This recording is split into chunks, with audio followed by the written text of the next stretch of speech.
What's new from Apple? There's the new iPhone 16 Pro, built for Apple Intelligence. And it comes with the all-new camera control, giving you an easier way to quickly access your camera tools.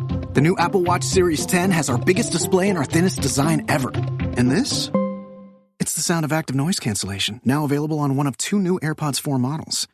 So quiet. Check out all of the new products and new features at apple.com. You can even buy yourself something new. See apple.com for product availability updates. Apple Intelligence coming this fall. Summer's here, and you can now get almost anything you need for your sunny days delivered with Uber Eats. What do we mean by almost? Well, you can't get a well-groomed lawn delivered, but you can get a chicken parmesan delivered. A cabana? That's a no. But a banana? That's a yes. A nice tan? Sorry, nope. But a box fan? Happily, yes. A day of sunshine? No. A box of fine wines? Yes. Uber Eats can definitely get you that. Get almost anything delivered with Uber Eats. Order now. Alcohol in select markets. Product availability may vary by region. See app for details. Thanks for listening to the Red Treehouse, where I tell scary stories to keep you up at night. You can listen to the Red Treehouse on your favorite streaming platforms, including Spotify and Apple Podcasts. Be sure to follow, like, and subscribe. Oh, and leave a 5-star review. You can follow the Red Treehouse on social media, on TikTok, Instagram, YouTube, X, Threads, and Facebook at Red Treehouse Pod. And now you can find the Red Treehouse on Patreon. Join the Red Treehouse community for as little as $3 per month and receive exclusive member benefits, including personal shoutouts, early access to episodes, bonus episodes, and more. Simply go to patreon.com/Red Treehouse. As always, if you have a scary story or topic you'd like me to feature on an upcoming episode, email redtreehousepod@gmail.com. Important note, sources for this episode can be found in the show notes. The Red Treehouse is dedicated to my dad. I love you, Pop. Did you know the largest freshwater loch in Scotland by surface area is Loch Lomond? The loch covers 71 square kilometers, with a maximum depth of over 600 feet in the northern portion. The total volume of Loch Lomond is 2.6 cubic kilometers, making it the second largest lake in Great Britain. The largest? Loch Ness in the Scottish Highlands, whose surface area covers 56 square kilometers. You'll notice it is considerably smaller than Loch Lomond, but Loch Ness is significantly deeper, with a maximum depth of 755 feet. Though it is the second deepest loch in Scotland, Loch Ness is the largest by volume.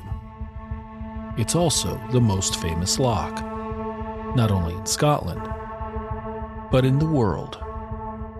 Because beneath its murky, peat-filled waters lies a prehistoric creature that has terrorized people for nearly 1,500 years.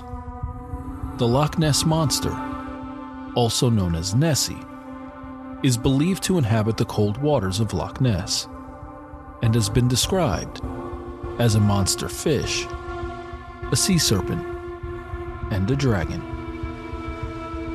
Theories about the existence of the creature are as varied as the descriptions, and with over 1 million annual visitors to the loch, there are no shortage of people hoping to catch a glimpse of the all-too-elusive Loch Ness Monster.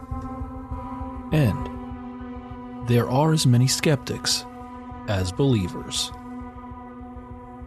In this episode of the Red Treehouse, we're going to explore arguably the most famous cryptid of all time, the Loch Ness Monster. Is there a prehistoric creature roaming the deep, dark waters of Loch Ness? Or is Nessie's elusiveness due to its non-existence? I'll share the details. You decide for yourself. I'm your host, Will. Welcome to the Red Treehouse.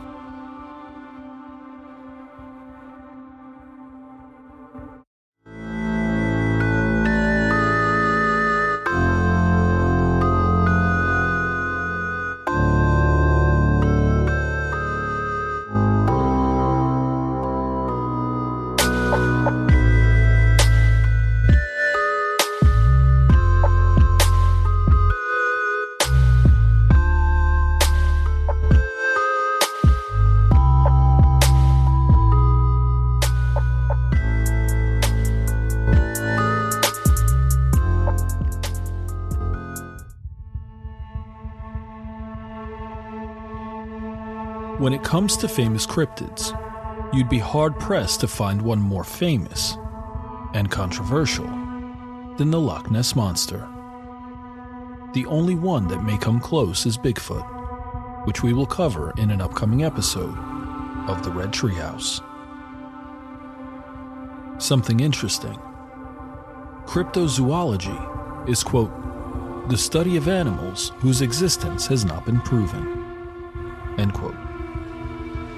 Cryptozoologists search for creatures called cryptids.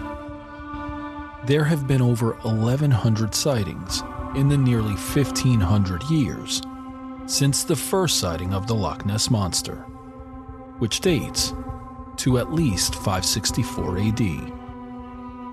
Despite claims of Nessie's existence and no shortage of supposed photographic evidence, to date, the Loch Ness Monster remains elusive. To grasp the excitement surrounding the Loch Ness Monster, it's vital to understand the conditions of Loch Ness. A series of interconnected bodies of water, Loch Ness is an exceptionally murky lake, with low visibility due to a high concentration of peat in the surrounding soil. An elongated lake, Loch Ness is fed on the southern end by the River Oise, and the northern end runs out into Loch Dockfor and the River Ness. One website described the beauty of the loch, stating, quote, picture dark waters, ancient forests, and cloud-kissed mountains under soaring skies and fiery sunsets. The majestic ruins of the Urquhart Castle standing guard, end quote. The loch is home to a variety of native fish species, including the northern pike, European eel, Atlantic salmon, and European sea sturgeon. And it's also home to the famous Loch Ness Monster. But what is Nessie? That depends on who you ask. One article described the Loch Ness Monster as, quote, large, long-necked, and with one or more bumps protruding from the water, end quote. A Britannica article offered the eyewitness testimony of a couple who, quote, saw an enormous animal, which they compared to a dragon or prehistoric monster, end quote. Nessie has also been described as, quote, a very powerful, soft-footed animal about 20 feet long, end quote. And a BBC article dated June 8, 2023, described the Loch Ness Monster as, quote, a plesiosaur, a reptile with a small head and a long neck that became extinct some 65.5 million years ago, end quote. Is it possible that a creature tens of millions of years old can still be alive today? Implausible as it may be, sightings of the Loch Ness Monster go back over 1,500 years, to 564 AD. A 7th century biography, The Life of St. Columba, written a century after the event, details an encounter an Irish monk had with several residents burying a man by the River Ness. When asked what happened, The residents explained the man was swimming when he was, quote, attacked by a water beast that mauled him and dragged him underwater, despite their attempts to rescue him by boat, end quote. Intrigued by the story and desiring to see the beast for himself, Columbus sent a disciple to swim across the river. Sure enough, the water beast appeared and approached Columbus' follower. Upon seeing the creature, St. Columba made the sign of the cross and said, quote, go no further. Do not touch the man. Go back at once. End quote. Amazingly, the creature stopped immediately, quote, as if it had been pulled back with ropes, end quote, and swam off.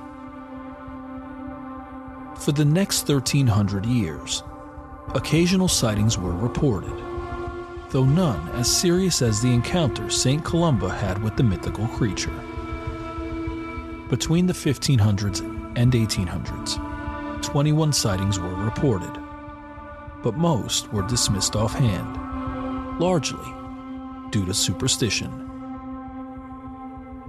Sometime in October 1871 or 1872, a man reported seeing, quote, an object resembling a log or an upturned boat wriggling and churning up the water, moving slowly at first before disappearing at a faster speed, end quote. Something interesting, the story was not reported until over 60 years later, in 1934, and only after interest in the Loch Ness Monster was renewed. In 1888, Alexander MacDonald reported seeing, quote, a large, stubbly-legged animal, end quote, breaching the surface of Loch Ness and swimming within 50 yards of the shore. MacDonald reported his sighting immediately and described the creature as looking like a salamander. As tourism to Scotland, and specifically Loch Ness, grew at the turn of the 20th century, so did the number of reported sightings. In 1916, a local reported, quote, a huge animal surfacing by his boat, end quote. 1933 appeared to be a turning point in the number of sightings of the creature, as a road adjacent to Loch Ness was completed, offering a beautiful, unobstructed view of the lake. Early that year, a hotel manager reported seeing a whale-like creature in the loch, and, in perhaps the most well-known and famous sighting of the Loch Ness Monster, Aldi and John Mackay were driving along the road on April 15, 1933, when they reported seeing, quote, an enormous creature with the body of a whale rolling in the water in the loch, end quote. One article stated, quote, in April, a couple saw an enormous animal, which they compared to a dragon or prehistoric monster, and after it crossed their car's path, it disappeared into the water, end quote. After this sighting, the Loch Ness Monster made national news. On May 2, 1933, the Inverness Courier published an article by Alex Campbell detailing the Mackay's encounter with the beast. Quote, the creature disported itself, rolling and plunging for fully a minute, its body resembling that of a whale, and the water cascading and churning like a simmering cauldron. Soon, however, it disappeared in a boiling mass of foam. Both onlookers confessed that there was something uncanny about the whole thing, for they realized that here was no ordinary denizen of the depths, because apart from its enormous size, the beast, in taking the final plunge, sent out waves that were big enough to have been caused by a passing steamer." End quote. In December 1933, the Daily Mail sent out Marmaduke Wetherill, a big game hunter, to track the Loch Ness Monster. While searching along the shoreline, he found footprints that he believed belonged to, quote, "a very powerful, soft-footed animal about 20 feet long," end quote. The discovery was incredible, as it seemingly proved the existence of a large sea creature roaming the depths of Loch Ness. However, the excitement was short-lived, as the tracks were shown to be a hoax. Upon closer examination, quote, "zoologists at the Natural History Museum determined that the tracks were identical and made with an umbrella stand or ashtray that had a hippopotamus leg as a base," end quote. Though Wetherill's participation in the hoax remains unknown, it briefly let the wind out of the sails. Until 1934, when the world was once again captivated by the Loch Ness Monster. On January 5, 1934, Arthur Grant was riding his motorcycle near the loch at 1 a.m. when he came across a creature unlike any he'd ever seen before. He described it as having, quote, "a small head attached to a long neck, and as a cross between a seal and a plesiosaur," end quote. He reported the creature as quickly crossing the street after seeing him, and by the time he caught up, he only saw the ripple in the water. 2 months later, Robert Kenneth Wilson set the world ablaze with what quickly became the most famous picture of the Loch Ness Monster ever taken. On April 21, 1934, the Daily Mail published a black and white photograph showing a creature swimming in the loch, a small head atop an elongated neck, and a bump just breaking the water's surface. The photo is known as the surgeon's photograph, as Wilson did not want his name associated with it.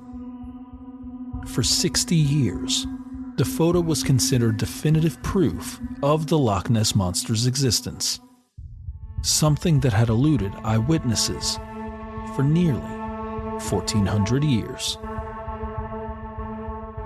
In the ensuing years since Wilson's famous photo, sightings of the Loch Ness Monster have popped up every so often. In 1938, G.E. Taylor took a 3-minute video of something in the water.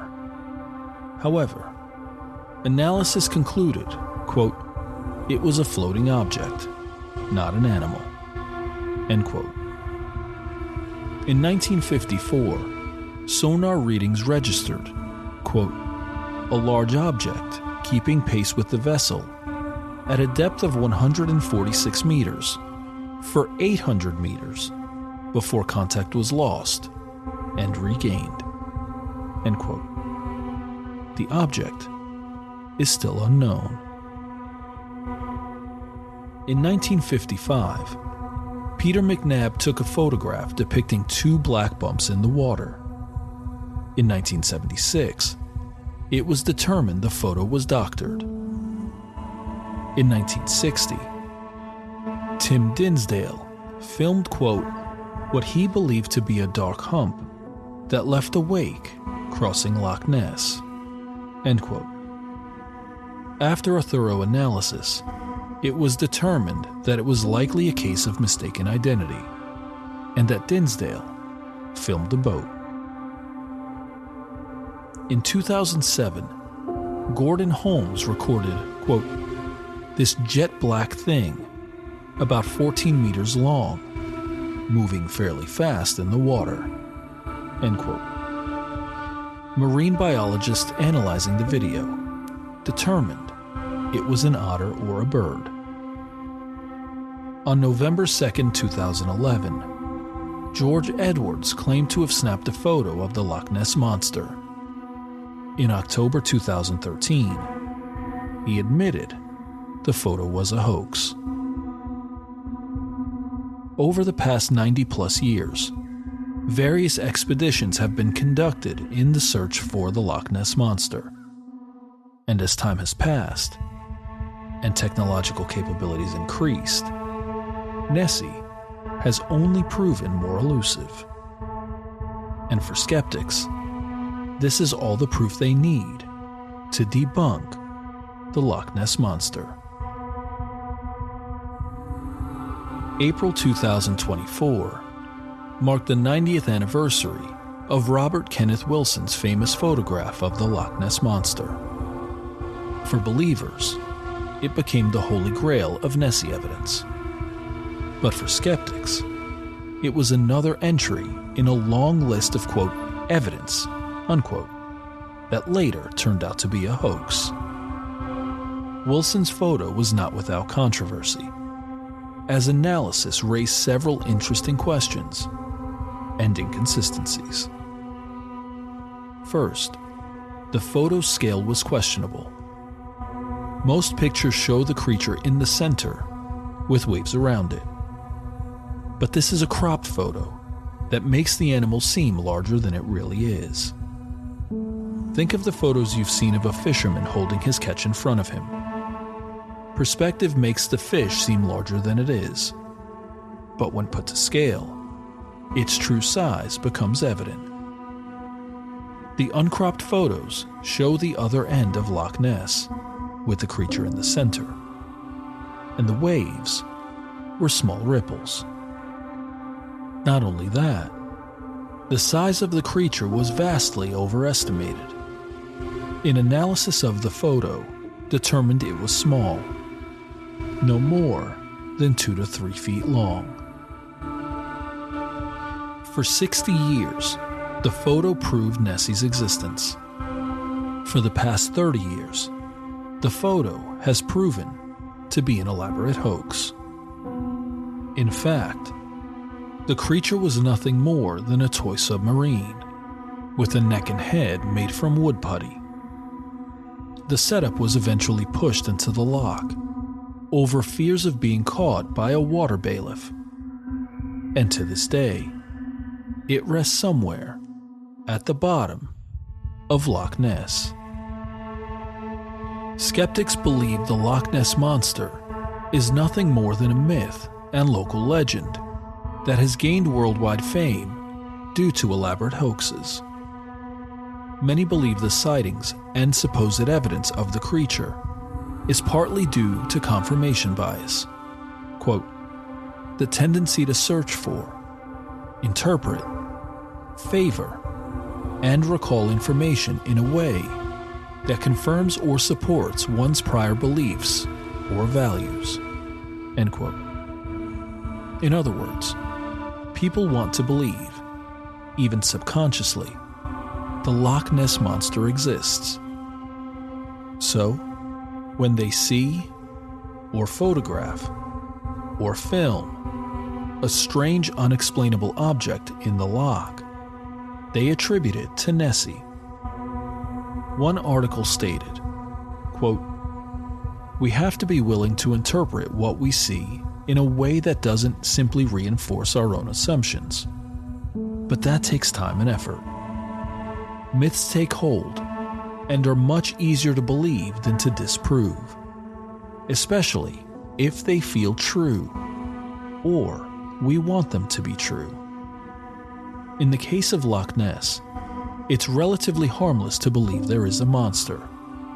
And I would guess that there are more people who merely want there to be a monster than those who would insist on its existence. End quote. For others, the possibility that a prehistoric creature has been roaming the depths of Loch Ness for nearly 65 million years is more the stuff of science fiction than real life. For them, it seems impossible that any animal could live that long and go unnoticed.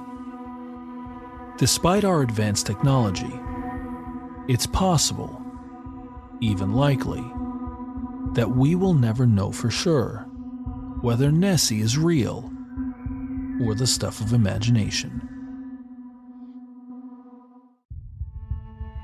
As a kid, I remember watching shows and reading books about famous cryptids. Bigfoot, the Yeti, El Chupacabra, and the Loch Ness Monster, and thinking it would be awesome if we could find some definitive proof of their existence. I'm not sure why I want them to be real. I just do. For me, the existence of the Loch Ness Monster doesn't scare me. If the creature exists, it clearly isn't interested in attacking human beings, as the first sighting in 564 AD was the only time it ever attacked a person. Subsequent sightings have all depicted a creature disinterested in human interaction. But if I'm honest, what scares me more is Loch Ness, the lake itself. Even if Nessie is just a myth, the murky, dark waters of Loch Ness almost trick you into thinking something could be down there. Those closest to me know I'm not a huge fan of water, even when it's crystal clear. So the idea of searching out Loch Ness is entirely out of the question. And while I'm not convinced the Loch Ness Monster exists, I will concede it's possible, however unlikely. As we close this episode of the Red Treehouse, we're left with these lingering questions. Is there a prehistoric creature roaming the deep, dark waters of Loch Ness? Or is Nessie's elusiveness due to its non-existence? And is the creature nothing more than an oversized myth? I've shared the details. Now you decide for yourself. I'm your host, Will. Thanks for joining me in the Red Treehouse.